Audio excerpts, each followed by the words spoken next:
firstly, I would like to say that the ANC single-handedly destroyed the South African Police Service. So I'm a very, and we should say it unapologetically.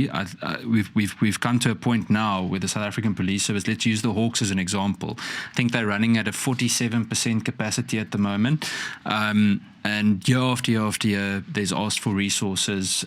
People insist on getting better technology. Just a side note quickly, the other day I had to do a statement at the Hawks in Bellville, and they had to use voice notes from my phone, and I refused to let them download my phone for logical reasons.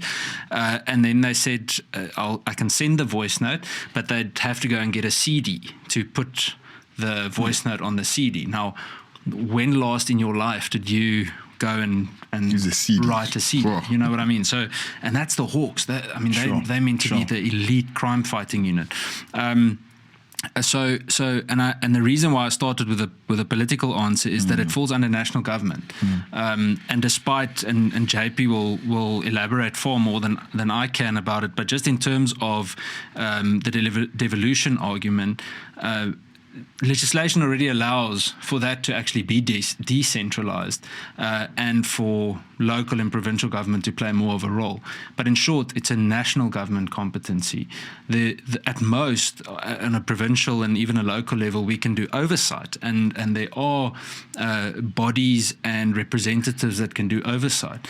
But we do a lot of oversight. And despite that, you can't turn the ship quickly enough to stop the decline. Remember, if you look at the Western Cape, I think last week alone, just in Kraaifontein, there were 14 murders, just in Kraaifontein.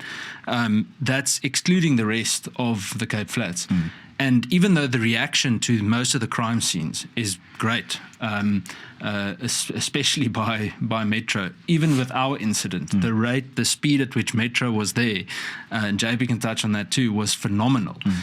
So it just goes to show it can be done. Now imagine having that capacity at an investigation level. It would be an absolute game changer. But in short, it's national government competency. And unfortunately, you have politicians that abuse the fact that many people in public don't know this.